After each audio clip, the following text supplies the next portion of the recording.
एस्तर की पुस्तक अध्याय 4। एस्तर की पुस्तक अध्याय 4। जब मोर्दकै ने जान लिया कि क्या क्या किया गया है, तब मोर्दकै वस्त्र फाड़ टाट पहने राख डालकर नगर के मध्य जाकर ऊंचे और दुख भरे शब्द से चिल्लाने लगा, और वह राजभवन के फाटक के सामने पहुंचा। परंतु टाट पहने हुए राजभवन के फाटक के भीतर तो किसी के जाने की आज्ञा न थी, और एक एक प्रांत में जहां जहां राजा की आज्ञा और नियम पहुंचा, वहां वहां यहूदी बड़ा विलाप करने और उपवास करने और रोने पीटने लगे। वरन बहुतेरे टाट पहने और राख डाले हुए पड़े रहे।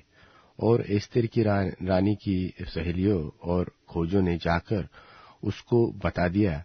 तब रानी शोक से भर गई और मोर्दकै के पास वस्त्र भेजकर यह कहलवाया कि टाट उतारकर इन्हें पहन ले।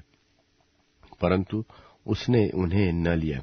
तब एस्तर ने राजा के खोजों से हताक को, जिसे राजा ने उसके पास रहने को ठहराया था, बुलवाकर आज्ञा दी कि मोर्दकै के पास जाकर मालूम कर ले कि क्या बात है और इसका क्या कारण है।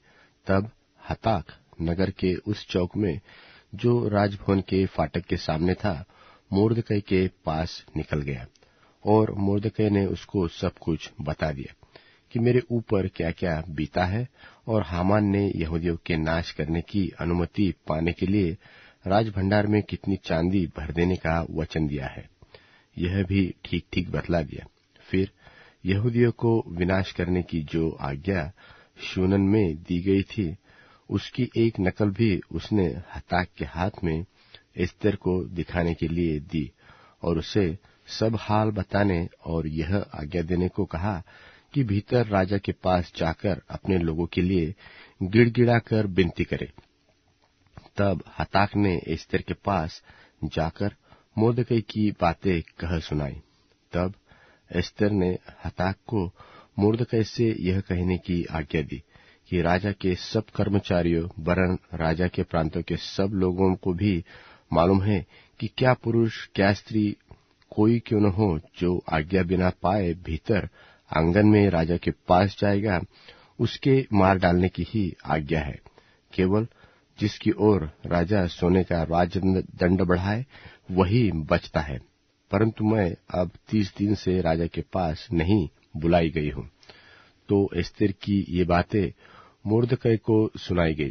तब मोर्दकै ने एस्तर के पास यह कहला भेजा कि तू मन ही मन यह विचार न कर कि मैं ही राजभवन में रहने के कारण और सब यहूदियों में से बची रहूंगी, क्योंकि जो तू इस समय चुपचाप रहे तो और किसी न किसी उपाय से यहूदियों का छुटकारा और उद्धार हो जाएगा, परंतु तू अपने पिता के घराने समेत नाश होगी। फिर क्या जाने तुझे ऐसे ही कठिन समय के लिए राजपद मिल गया हो। तब एस्तर ने मोर्दकै के पास यह कहला भेजा कि तू जाकर शूनन के सब यहूदियों को इकट्ठा कर, और तुम सब मिलकर मेरे निमित्त उपवास करो। 3 दिन 3 रात न हो तो कुछ न खाओ और न कुछ पियो, और मैं भी अपने सहेलियों सहित उसी रीति से उपवास करूंगी, और ऐसी ही दशा में मैं नियम के विरुद्ध राजा के पास भीतर जाऊंगी, और यदि नाश हो गई तो हो गई। तब मोर्दकै चला गया और एस्तर की आज्ञा के अनुसार ही उसने किया।